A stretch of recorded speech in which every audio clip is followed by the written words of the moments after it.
எல்லாருக்கும் வணக்கம்மா. இந்த வீடியோ பார்த்துனுங்கிற எல்லாருக்கும் இந்த நாள் இனிய நாளாக அமையணும்னு நான் வாழ்த்துறேம்மா. இன்றைக்கி நெல்லிக்காய் வச்சு ஒரு ஸ்வீட்டான ரெசிபி, ஒரு காரமான ரெசிபி உங்களுக்கு செய்து காட்ட போகிறோம்மா. வாங்கம்மா, வீடியோக்குள்ளே போயிடலாம். நெல்லிக்காய் எடுத்து வச்சுருக்குறோம்மா, அதை வாஷ் பண்ணிட்டு வந்துடலாம்.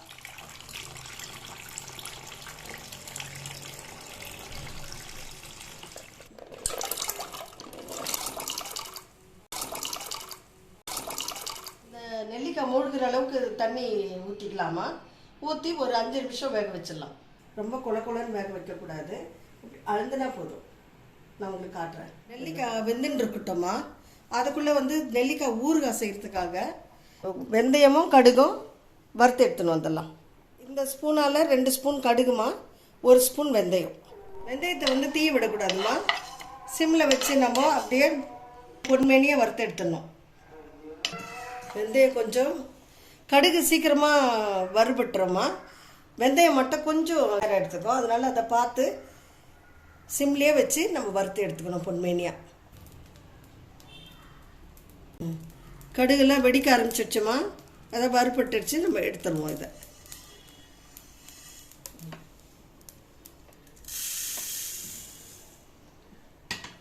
அழுத்தணும் இல்லைங்களா. இப்படி லேசாக அழுந்து வந்தால் போதும், நிறைய வேக வச்சிடக்கூடாது.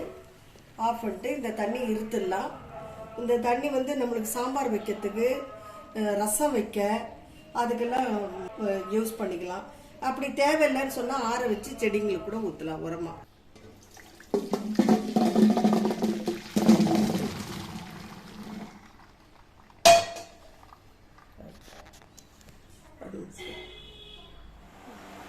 நெல்லிக்காய் வேக வச்சு எடுத்துகிட்டு வந்துட்டோமா. அதில் இருக்கிற சின்ன சின்ன கொட்டையை நம்ம நீக்கிடலாம். நெல்லிக்காய் தாளிச்சிடலாமா. அது தாளிக்கிறதுக்கு நல்லெண்ணெய் மட்டும் பயன்படுத்தணும் நம்ம. அதுக்கு குழிக்கரண்டியில் ஒரு 3 குழிக்கரண்டி எண்ணெய் ஊற்றிக்கிறேன்.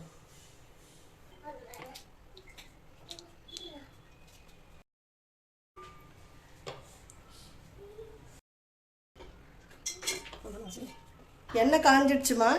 இப்போ தாளிச்சிடலாம். கடுகு போட்டுடலாம்.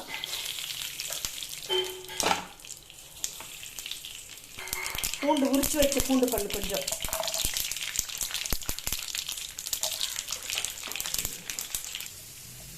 நல்ல வாசத்துக்கு நல்ல வாசமாக இருக்கும் பூண்டு நசுக்கி போடும்போது.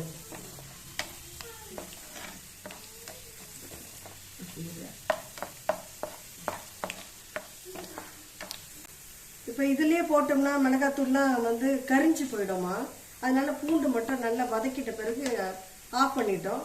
கொஞ்ச நேரம் பொறுத்து இதில் கலருக்காக காஷ்மீரி சில்லி வச்சுருக்குறோமா, காரத்துக்காக வரமிளகாய் தூள், அப்புறம் பெருங்காயத்தூள், இதெல்லாம் போட்டு நம்ம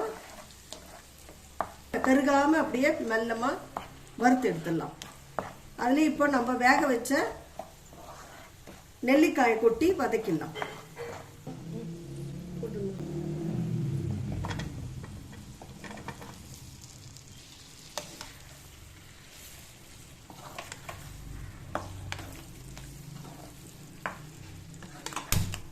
இதில் இன்னும் நம்ம உப்பு போடவே இல்லைம்மா, அதனால இப்போ உப்பு போட்டுக்கலாம்.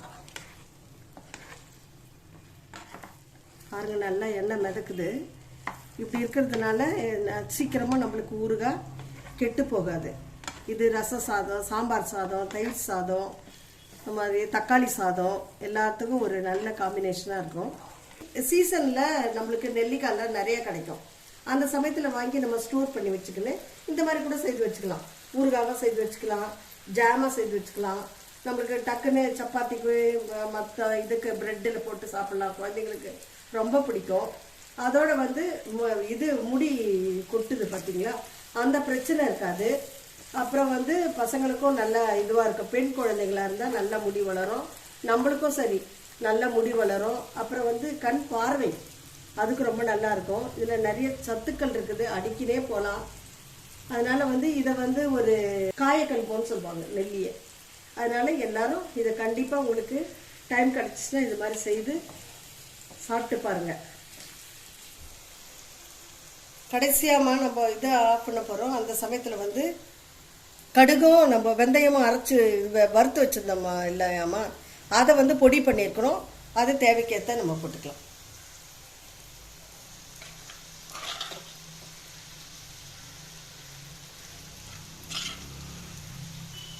தேவையான உப்பு காரம் அதெல்லாம் போட்டுக்கலாம்.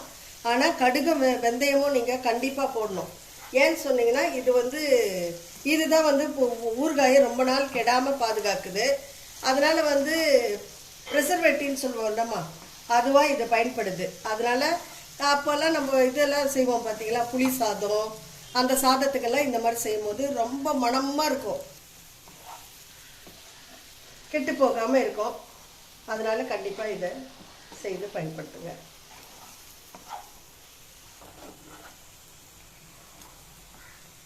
இதை பாருங்கம்மா, நல்ல சுவையான சத்துள்ள மருத்துவ குணம் நிறைந்த நெல்லிக்காய் ஊறுகாய் ரெடி ஆயிடுச்சு.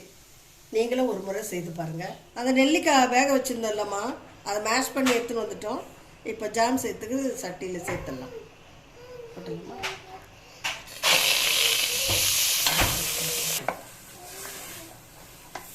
இப்போ சக்கரை சேர்த்துடலாமா கூட. இது ரெண்டும் சேர்ந்து நல்லா கொதிச்சு பாகு பதத்தில் வரும்போது இறக்கிடலாம்.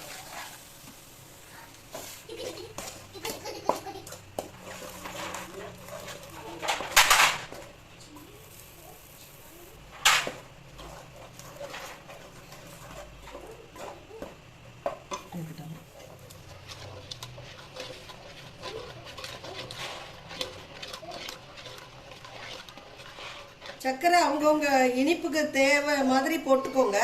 எங்களுக்கு கொஞ்சம் பசங்களுக்கு சாப்பிட்றதுனால கொஞ்சம் அதிகமாக வேணும்னு போட்டுக்கிறோம்மா. இன்னும் கொஞ்சம் இது கலர் அப்படியே அது தானே கலர் மாறிடும். அது நீங்கள் பாருங்களேன். வெள்ளை சர்க்கரைக்கு பதிலாக நாட்டு வெல்லம் போட்டுக்கலாம், கற்கண்டு போடலாம், கட்டி வெல்லம் போடலாம், அச்சு வெல்லம் போடலாம். இதெல்லாம் போட்டு நீங்கள் இது பண்ணிக்கலாமா, நல்லாவே இருக்கும். நாங்கள் இது சர்க்கரை போட்டிருக்கிறோம் பசங்களுக்காக. நீங்கள் இதோ வெல்லமும் போட்டு அப்படியே கொட்டையை எடுத்து தான் பண்ணோன்னு இல்லை, கொட்டையோட கூட நீங்கள் வேக வச்சு அப்படியே செய்யலாம். அதுவும் நல்லா தான் இருக்கும். அது மாதிரியே நீங்கள் செய்யலாம். கலர் பாருங்கம்மா, நம்ம எந்த கலருமே போடலை, அது தானே இந்த மாதிரி கலர் வந்துடும். உங்களுக்கு வேணும்னா கேசரி பவுடர் கூட கொஞ்சம் போட்டுக்கலாம். இது சீக்கிரம் கெட்டும் போகாது. இதை நம்ம நல்லா கிளறி ஆற வச்சு நல்ல ஒரு காற்று போகாத பாட்டிலில் போட்டு வெளியே வச்சு யூஸ் பண்ணலாம். நல்லாயிருக்கும், சீக்கிரம் கெட்டு போகாது. இது சப்பாத்திக்கு, அப்புறம் ப்ரெட்டுக்கு, அதுக்கப்புறம் பசங்களுக்கு ஸ்நாக்ஸுக்கு, காலையில் ஸ்கூல் கொடுத்து அனுப்புறீங்களே அவசரமாக, அந்த டிஃபன் கூட யூஸ் பண்ணிக்கலாமா.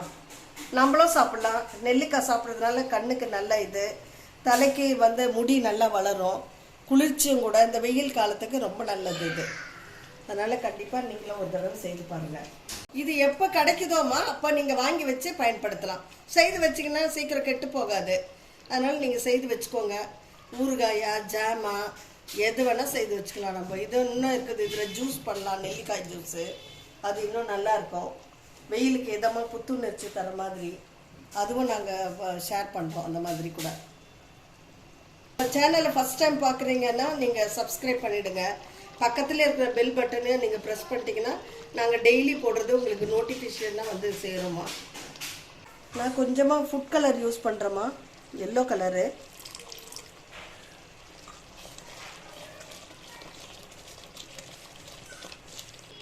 கேசரி பவுடர் போட்டு, சரி குழந்தைங்களுக்கு இஷ்டமாக சாப்பிடுவாங்களேன்னு சொல்லிட்டு.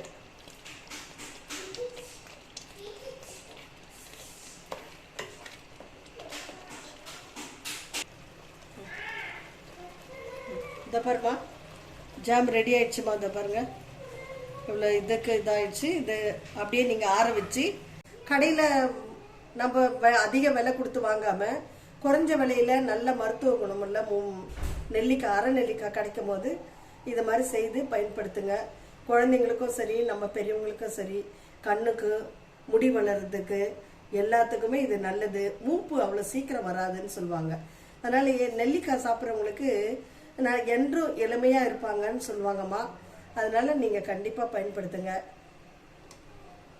இது ஆறின பிறகு ஜாரில் மாற்றிடலாமா. நெல்லிக்காயில் 2 டிஷ் செய்திருக்கிறோம்.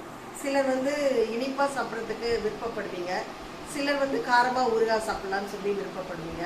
அதனால் 2 டிஷ்ஷு செய்திருக்கிறேன். இப்போ வந்து கண்ணாடி பாட்டில் நல்லா சுத்தப்படுத்தி கழுவி வச்சுருக்கிறோமா, அதில் போட்டுடலாம் வாங்க.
ஒரு நெல்லிக்காய் ஊறுகாய் பாருங்களேன், உங்களுக்கு பார்த்த உடனே நாக்கில் தண்ணி வர மாதிரி இருக்கும்.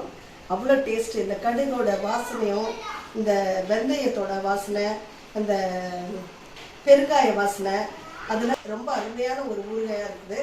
அதே மாதிரி ஜாம் கூட பாருங்களேன், ரொம்ப குறைஞ்ச நேரத்தில் ரொம்ப நிறைவான ஒரு சத்து நிறைந்த ஒரு ஜாம் செஞ்சுருக்கோம். குழந்தைங்களுக்கு ரொம்ப நல்லாயிருக்கும். நீங்கள் கண்டிப்பாக இது ஒரு தடவை செய்து கொடுங்க. இந்த ரெசிபி உங்களுக்கு பிடிச்சிருந்துச்சுன்னா ஃபஸ்ட் டைம் நீங்கள் நம்ம சேனல் பார்க்குறீங்கன்னா சப்ஸ்கிரைப் பண்ணிடுங்கம்மா.